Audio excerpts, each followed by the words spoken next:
Irmã, abra sua Bíblia, 1 Coríntios capítulo 13. Nós vamos retomar aqui a palavra daquela série que iniciamos há 2 domingos atrás sobre o mais importante. Na primeira mensagem nós podemos estar falando a respeito que o mais importante é o amor, e nós vamos aprender um pouco sobre a conceituação do amor. E hoje nós vamos estar aprendendo sobre as razões do amor. 1 Coríntios capítulo 13, e nós vamos ler então os versos de 1 a 3. Hoje estaremos lendo os versos de 1 a 3. No próximo domingo falaremos do verso 4, do verso 5 e o verso 6. Amém, misericórdia? Amém. Tá bom. Vamos lá então, vou ler na linha dele. Ainda que eu fale a língua dos homens e dos anjos, se não tiver amor, serei como um sino que ressoa ou como um prato que retine. Ainda que eu tenha o dom de profecia e saiba todos os mistérios e todo o conhecimento, e tenha uma fé capaz de mover montanhas, se não tiver amor, nada será. Ainda que eu dê aos pobres tudo o que possuo e entregue o meu corpo para ser queimado, se não tiver amor, nada disso me valerá. O Senhor abençoe a leitura da porção da sua palavra. A primeira palavra que eu trouxe aos irmãos, nós vamos definir a ideia de amor. A conceituação que o mundo muitas vezes tem sobre o amor, ou ele prega sobre o amor, é uma conceituação que vai muito para o lado do sentimento. E infelizmente, na pesquisa que realizei, quando procurando assim na internet, a gente sempre busca muitas vezes olhar, até de maneira estatística, o que as pessoas dizem sobre determinado assunto na internet. Quando digitei a palavra amor, muitas vezes o que ficou relacionado ao amor tinha apenas aquela ideia sexual. E o mundo vive muitas vezes uma confusão sobre o entendimento do amor. Eu disse para vocês que os gregos usavam algumas palavras para trazer assim o entendimento e a compreensão do amor. A palavra eros, que é a raiz da palavra eros, é aquela ideia do amor de atração física, literalmente sexual. Filéu, que traz a ideia de amizade, aquele amor que pode ser expressado através de uma amizade verdadeira, sincera. Storge, que tem a ver com relacionamento familiar, com a ligação familiar, porque nós podemos ter amigos, mas a nossa ligação familiar, ela tem uma prerrogativa sobre as nossas amizades, apesar de que muitas pessoas têm amigos que são mais chegados que irmãos. É verdade, entendo isso, mas existe de qualquer forma, porque uma coisa que a gente tem que aprender, irmãos, você pode ter ex-chefe, ex-colega, ex-namorado, mas você nunca vai ter ex-pai, ex-mãe, ex-irmão, ex-irmã. Nunca vai ter. Porque a ligação familiar, ela transcende apenas a questão de afinidade. Ela transcende apenas aquela questão de gosto, do sentir bem. E é por isso que muitas vezes os lugares onde nós temos que mais expressar amor é dentro de casa, com os nossos familiares. E os gregos usavam então essa palavra escolher para poder assim estar trazendo essa ideia sobre o amor. E aí existe uma outra palavra, ágape. A palavra ágape tem muitas vezes trazido a ideia do amor incondicional, do amor sacrificial, do amor que abre mão, muitas vezes, das suas vontades, dos seus prazeres, em benefício do outro. E esse amor é ligado e referenciado a Deus, por causa da prova que Ele deu, quando Ele enviou Jesus Jesus Cristo para morrer em nosso lugar. Então, baseado nesse conceito de amor, entendendo que a nossa vida, que Jesus pediu, e Jesus ordenou, que nós deveríamos nos amar uns aos outros, e Ele usou esta palavra, ágape, dizendo que era um amor sacrificial, era um amor incondicional. Em cima disso, o apóstolo Paulo escreve para uma igreja que estava vivendo um momento muito difícil, um momento de contenda, um momento de brigas, um momento de divisões. A igreja de Corinto era uma igreja que tinha muitos problemas, inclusive problemas gerados por questões sociais. Havia pessoas ricas na igreja e havia pessoas pobres. Ser pobre não é pecado, mas a visão daquela igreja parece assim, porque os ricos se separaram e eles queriam fazer os momentos dele, as panelinhas deles, e deixavam os outros de fora. Tanto que o apóstolo Paulo, quando estava explicando sobre os dons espirituais, porque os ricos queriam ter os dons espirituais, o apóstolo Paulo estava explicando no capítulo 12 sobre os dons espirituais, e aí no capítulo 14 ele continuou explicando, ele teve que colocar o capítulo 13 no meio, falando sobre amor. E aí o apóstolo Paulo então ele começa a ensinar àquela igreja que nós precisamos aprender sobre o amor. Amar a Deus acima de todas as coisas e amar ao próximo como a nós mesmos. Mas aí, como eu disse também, nós devemos amar o próximo como Jesus amou. E eu disse isso porque muitas pessoas, infelizmente, estão doentes emocionalmente, doentes mentalmente, e não conseguem sequer amar a si mesmas. Então, se ela não consegue amar a si mesma, como que ela poderá amar o próximo? Por isso que o nosso padrão não deve ser olhado para dentro de cada um de nós, mas o nosso padrão deve ser olhado, ou deve ser buscado na pessoa de Jesus. Amar o próximo como Jesus nos amou. E aí nós vemos então o apóstolo Paulo nos ensinando algumas razões importantes que precisamos aprender a viver para podermos amar o próximo, para podermos amar o Senhor. De acordo com a Bíblia Sagrada, se não tivermos amor, em primeiro lugar, nada que nós falarmos será importante.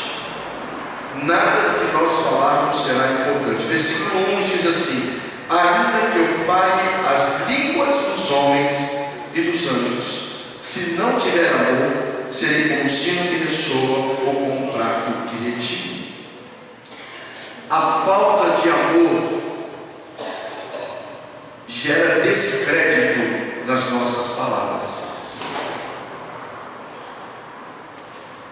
Os coríntios estavam preocupados com apresentar-se melhor para a sociedade.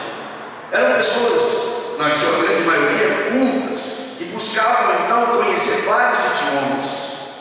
E Paulo, percebendo a discussão que havia no meio daquela igreja, e principalmente porque um se achava, eu falo melhor do que você, olha, você é pobre, você não tem direito de falar. E Paulo, percebendo isso, Paulo disse o seguinte: olha, ainda que eu venha falar a língua dos homens, e se nós olharmos para a vida do apóstolo Paulo, ele era poliglota, ele falava no mínimo 4 idiomas, e ele então era muito viajado. Ele falou: ainda que eu falasse a língua dos homens e até a dos anjos. Dizem que a língua dos anjos é um linguajar diferenciado, que muitas vezes, quando no Velho Testamento havia assim a manifestação de um anjo apresentando-se para uma pessoa para dar um recado, porque a ideia de anjo é ser mensageiro e dar um recado para o Senhor. Aquele anjo então falava no idioma que a pessoa entendesse.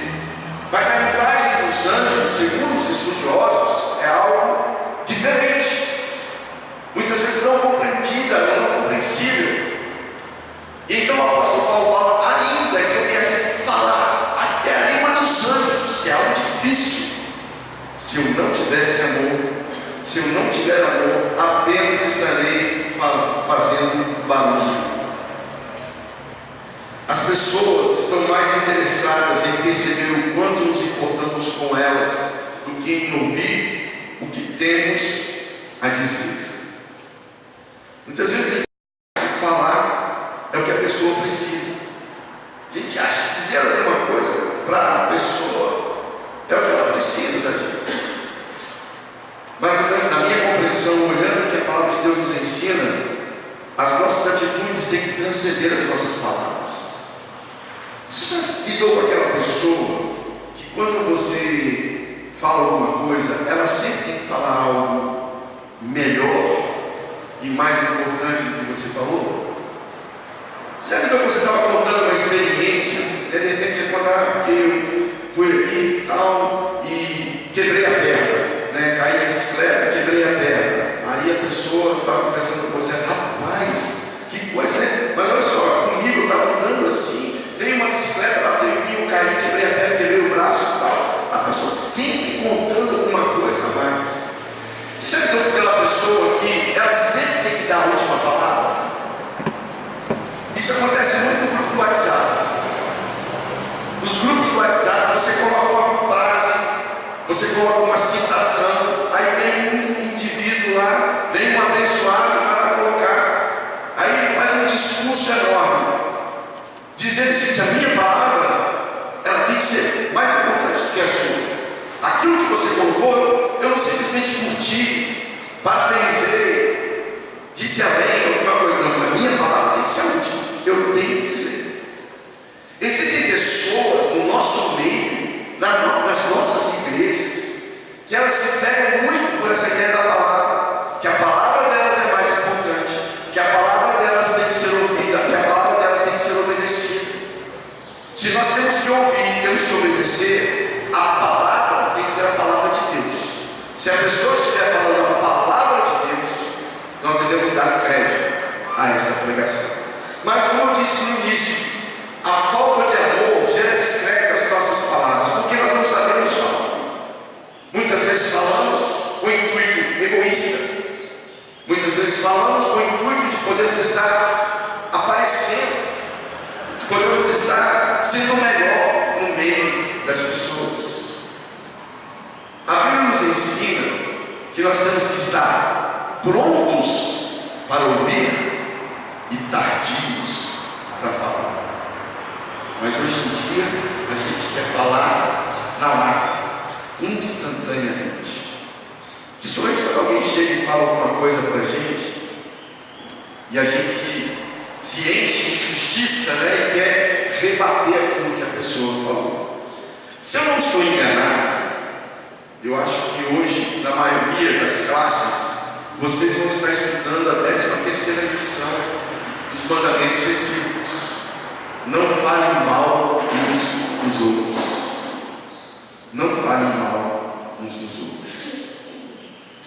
Infelizmente, meus irmãos, muitas vezes as palavras, elas têm que matar os relacionamentos. Muitas vezes nós somos agressivos nas nossas palavras. Muitas vezes falamos coisas sem pensar. Muitas vezes falamos coisas para poder humilhar, desprezar, menosprezar, preterir as pessoas. Muitas vezes as nossas palavras, em vez de edificar, são palavras que estão trazendo divisões, murmurações. Quantas vezes, irmãos, quantas vezes eu já vi isso acontecer. A gente está falando determinadas coisas aqui, ou de um irmãozinho está conversando com outro irmão, compartilhando um momento difícil da vida dele. Aí alguém passa, ouve aquela conversa, mas não interage, não se inteira de tudo que está acontecendo, pega a conversa pela metade e sai falando para os outros. Sai divulgando uma coisa que ele não sabe a sua verdade, a sua essência, a sua origem, mas pelo que ele ouviu, o pedaço que ele ouviu, ele começa a falar e ele começa a especular, porque ele vai dar entendimento e a compreensão dele, e não o que está acontecendo de fato. Irmãos, eu quero ensinar uma coisa para vocês. Porque uma das funções do pastor é poder ensinar. E eu quero ensinar uma coisa para vocês, que vai ser uma lição para a vida de vocês, para o resto das suas vidas. Se alguém algum dia chegar perto de você, para falar alguma coisa, comentar alguma coisa, fofocar mesmo, maledicência, você faz duas perguntas para a pessoa. Primeira pergunta: eu sou parte deste problema? Eu sou parte deste problema que você vai querer falar comigo? A pessoa talvez vai dizer: não, você não é parte. Aí você pergunta, a segunda pergunta: eu sou solução para este problema? Talvez a pessoa diga para você: não, você não é solução. Então, se eu não sou parte nem solução para o problema, eu não quero ouvir. Eu não vou ouvir, porque isso é fofoca. Fofoca. E a gente classifica muitas vezes, né, a questão do pecado, porque o adultério é o pecado, né? O uso das drogas é o pecado. Mentira. Não, mentira mais ou menos, né? Mais ou menos. E fofoca? Não, fofoca, isso aí é porque a gente gosta de falar, né? Tem gente que está dizendo: crente é assim mesmo. Irmãos, misericórdia. Crente é assim mesmo. Crente é assim, é a pessoa que fica fazendo ou falando mal do outro. Não é isso que a Bíblia nos ensina. A Bíblia diz que mentira é pecado, tanto quanto adultério, tanto quanto roubar, tanto quanto matar. A diferença são as consequências. Se a mentira também é pecado, a maledicência é pecado, irmão. É pecado.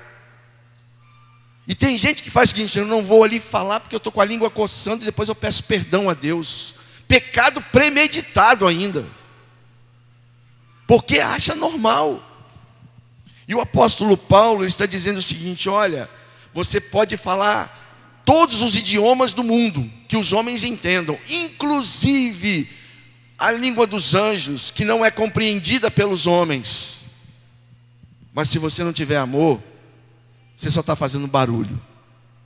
Só faz barulho. Vai ser como um símbolo ou um metal que ressoa, ou como um prato que retine. Barulho. Se as nossas palavras não forem regadas com amor, aquilo que nós falamos simplesmente produz barulho. E eu entendo que não só o barulho, mas também produz destruição. Vou dizer uma coisa a título de experiência própria e pessoal. Normalmente quando a gente vai ao médico, a gente vai porque nós precisamos de orientações, precisamos realizar algum tratamento, fazermos alguma coisa para melhorar a nossa saúde. Mas existem alguns médicos que infelizmente, falo isso com a minha filha, que é estudante de medicina, que antes dela falar qualquer coisa ou dar qualquer diagnóstico, ela tem que entender que do outro lado tem um ser humano que está sofrendo, está passando um momento difícil. Existem alguns médicos que dizem o seguinte: não, mas eu estou falando a verdade para ele. Eu estou falando a verdade. Você pode falar a verdade, você pode inclusive exortar a pessoa, mas tem um jeito, tem jeitos e jeitos de falar. Mas muitas vezes existem alguns médicos que eles vão dar algum diagnóstico ou falar alguma coisa para a gente, eles nos tratam como lixo. E eles falam coisas para a gente que nos matam por dentro. Tiram os nossos sonhos, matam a nossa esperança, dizendo: essa doença aí é assim, pronto, acabou.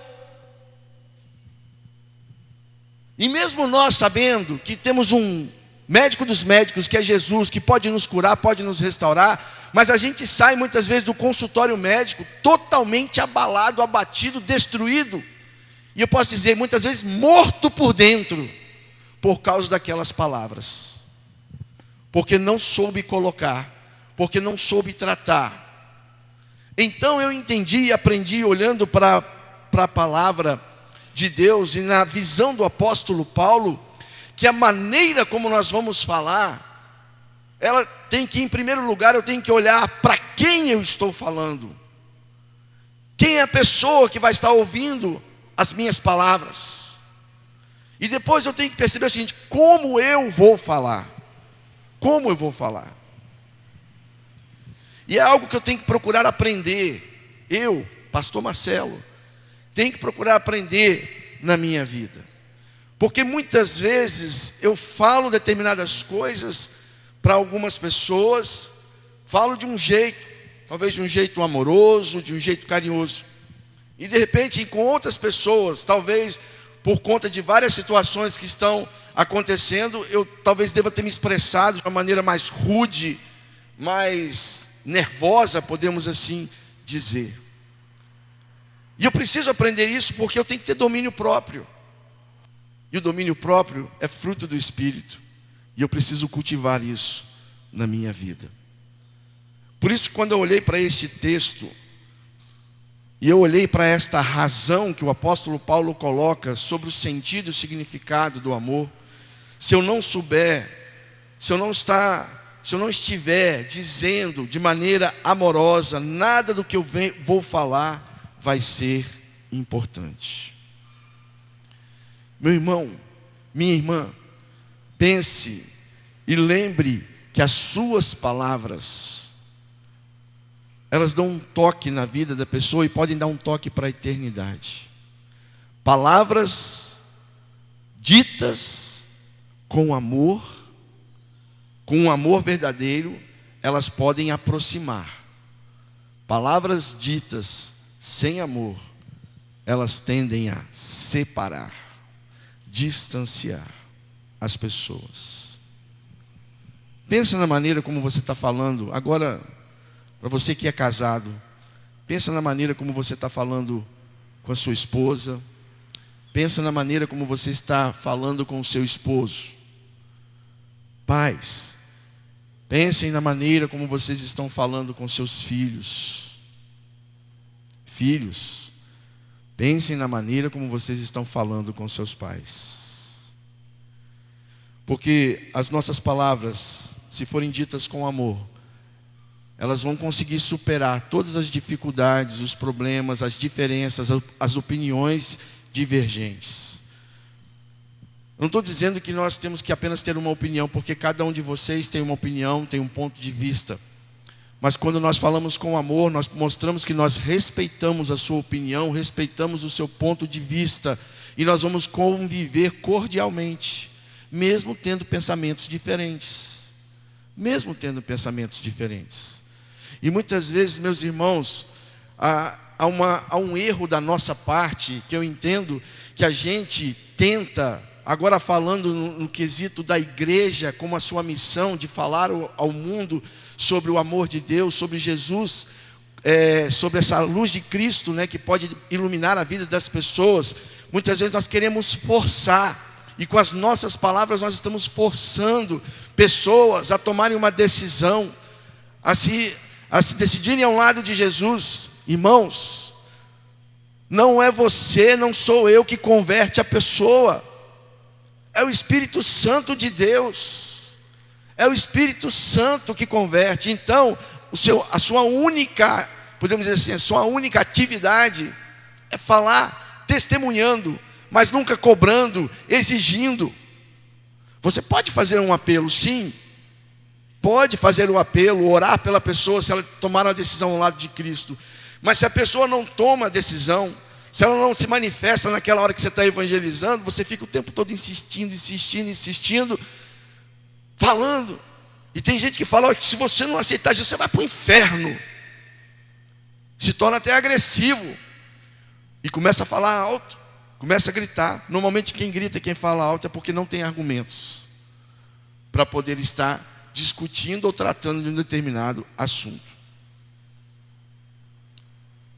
Por isso que o apóstolo Paulo nos ensina, irmãos, não adianta você estar na igreja, não adianta você ler a Bíblia, não adianta você cantar, não adianta você ser professor da escola bíblica, não adianta você estar à frente de ministérios na igreja, se as suas palavras, aquilo que você está dizendo para as pessoas que estão ao seu redor, são palavras agressivas, são palavras nocivas, são palavras doentes.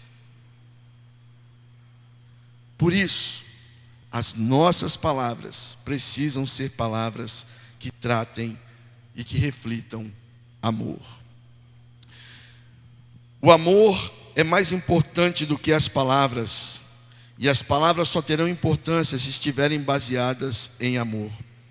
O apóstolo João, 1 João capítulo 3, versículo 18, escreveu: filhinhos, não amemos de palavra, nem de boca. Olha o que João está dizendo. Não, João, o apóstolo do amor, ele disse: não amemos de palavra nem de boca.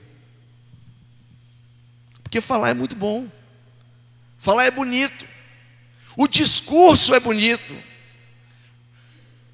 O discurso, uma palavra, né, bem eloquente, alguém trazendo aqui, o cara pode ter assim um poder de chamar a atenção com as suas palavras.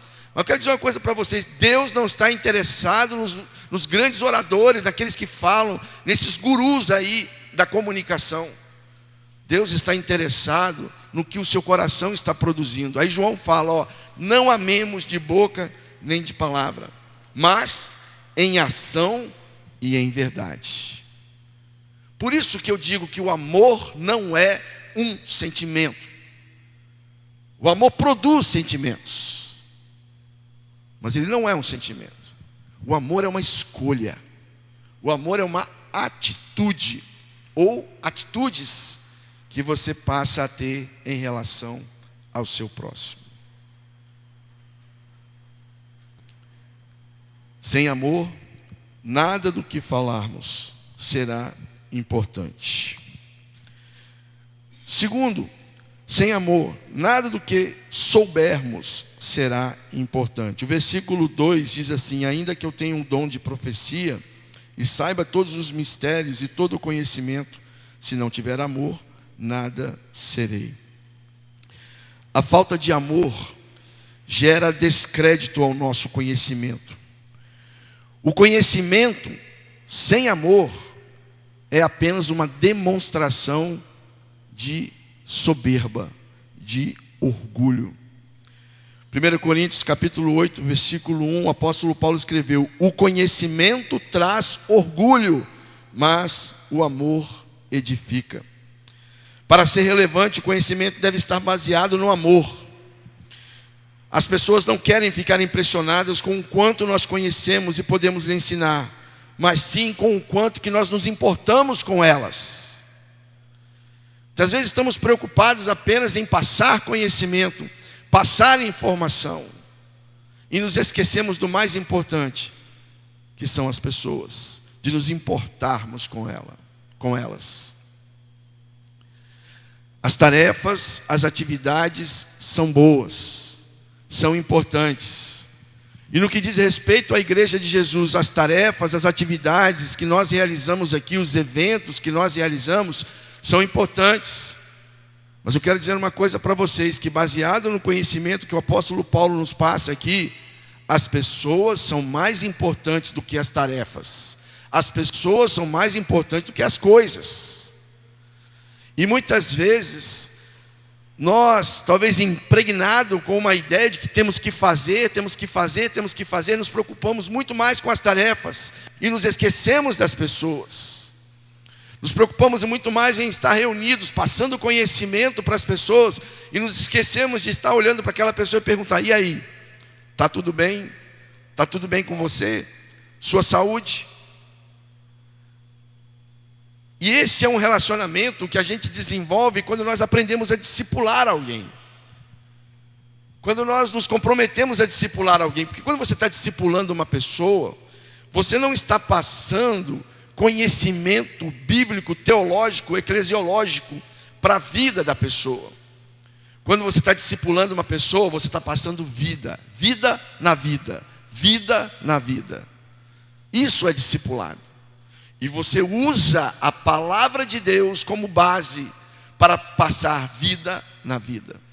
Por isso que aquele que é o discipulador, ele tem que ter um comprometimento de vida devocional com Deus, de relacionamento com Deus, de falar com Deus, de conversar com Deus, de adorar a Deus por tudo que Ele é, por tudo que Ele diz, por tudo que Ele faz. E aí, quando nós nos envolvemos com Deus nesse relacionamento, eu tenho condições então de passar para o outro, vida na vida. E aí este conhecimento, ele vai com amor. Porque simplesmente eu ter lido 40, 50 livros que falam sobre discipulado, eu ter feito 30, 40 congressos que falam sobre discipulado, eu apenas estarei acrescentando conhecimento. Se eu não tiver amor, isso não vai adiantar em nada. Vai apenas estar trazendo orgulho, porque eu fiz o congresso tal, participei do evento tal, porque eu fiz todo o trilho de discipulado do fulano de tal. E aí? Pelo fruto nós conhecemos se a árvore é boa ou ruim. Você pode ter feito todos os discipulados do mundo, mas se você não está discipulando, não está ganhando pessoas para Jesus, se você não está transmitindo vida na vida, esse conhecimento que você tem, ele é apenas um conhecimento que vai trazer orgulho, soberba para a sua vida. Por isso que as pessoas, elas estão mais interessadas em saber o quanto nós nos importamos com ela. Irmãos, no boletim de vocês, se você abrir aí, quem tem o boletim, logo após o aviso, os avisos, tem ali um desafio. 1 mais 1 para Cristo. Ore, busque, evangelize e ganhe uma pessoa para Jesus até o final do ano. Não fique de fora do que Deus está fazendo na nossa igreja. Ganhar uma pessoa para Jesus, discipular essa pessoa, vida na vida, não é demonstração de conhecimento, mas é demonstração de obediência.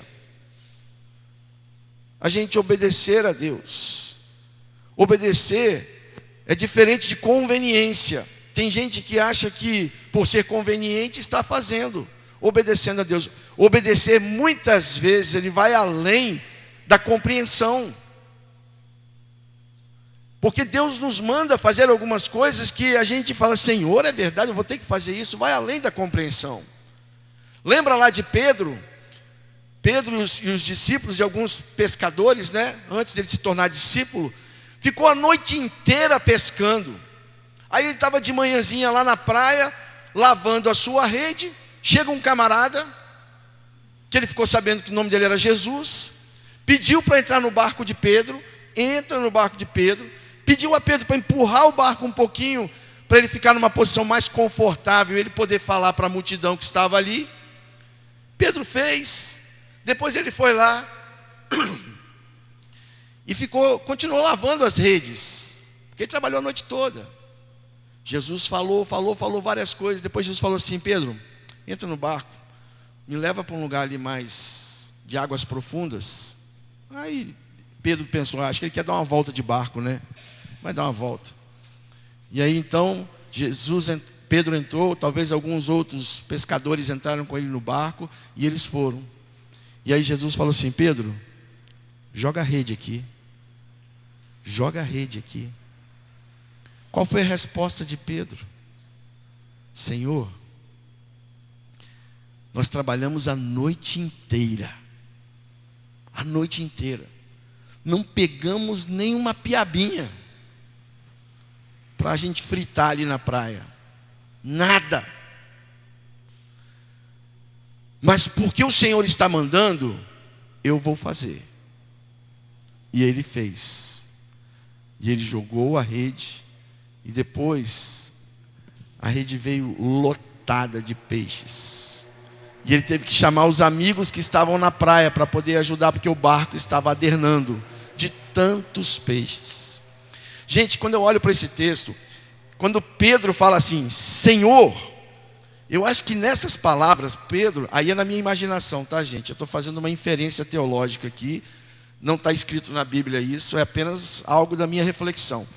Eu acho que Pedro, quando diz Senhor, o Senhor é Senhor mesmo. Eu vi que o Senhor é mestre, o Senhor tem palavras interessantes, mas eu sei que o Senhor também é carpinteiro. O Senhor trabalhou como carpinteiro muito tempo. De carpintaria o senhor entende, de pescaria entendo eu, que sou o homem do mar, que estou aqui acostumado a pescar todos os dias nessa praia. Eu acho que quando Pedro falou assim: Senhor, é isso mesmo que o senhor está mandando eu fazer? Jogar a rede. E ele jogou a rede. E ali houve um milagre. Por quê? Porque Pedro foi obediente ao Senhor. Obediente.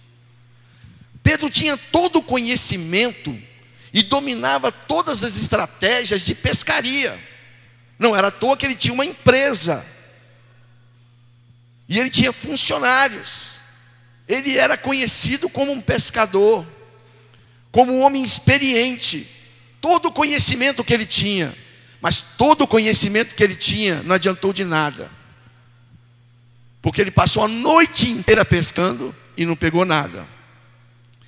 Mas na hora que ele pegou aquele conhecimento que ele tinha e ele colocou nas mãos de Jesus, dizendo: eu vou obedecer, Deus fez um milagre naquilo que Pedro mais sabia, que era pegar peixe. Deus fez o milagre. Por isso, se eu não tiver amor, nada do que eu sei vai ser importante, irmãos. Por isso que nós precisamos obedecer. Porque quando nós obedecemos, o nosso conhecimento é canalizado para fazer a boa, agradável e perfeita vontade de Deus. Vou parar por aqui. Domingo que vem a gente continua sobre as razões do amor. Lembrando, sem amor, nada do que falarmos será importante. Sem amor, nada do que soubermos ou conhecermos será importante. Como é que está a sua vida? Será que você realmente está com o coração aberto para exercitar o amor? Não amemos de boca, não amemos de palavra, mas temos que amar com atitudes. Quando você, meu irmão, toma uma atitude de não falar mal do outro, você está demonstrando amor. Quando você conscientemente toma uma atitude de não fazer fofoca, não se envolver nessas coisas mesquinhas e pecadoras e pecaminosas, você está tendo uma atitude de amor. Quando você, meu irmão, humildemente está obedecendo a Deus e deixando todo o seu conhecimento nas mãos de Deus e usando o que você tem para expandir o reino de Deus, para fazer a obra de Deus, você está demonstrando amor. É isso que o Senhor espera de cada um de nós, que nós venhamos demonstrar amor em tudo que nós falamos e em tudo que nós sabemos. Que Deus nos abençoe. Amém? Pai, muito obrigado. Obrigado por esse tempo. Quando nós estivemos olhando aqui uma porção da Tua palavra. São tantas coisas, Senhor, que nós temos aqui na Tua palavra que nos chama a atenção. Muito obrigado. Que estas palavras que foram ditas nesta manhã não fiquem apenas, ó Pai, num discurso, mas possam se tornar em atitudes nas nossas vidas, de maneira que nós venhamos transformar aquilo que está ao nosso redor por atitudes de amor. Que pela ação do Teu Santo Espírito, ó Pai, nós sejamos agentes de transformação. Que as nossas palavras sejam palavras de amor. Que o nosso conhecimento, por mais importante que ele seja para cada um de nós e como foi adquirido, ele seja usado para mostrar amor, o amor do Senhor para a vida dos outros. Obrigado por esta igreja, Senhor Deus. Obrigado por estes irmãos. Que o amor de Deus, o nosso Pai,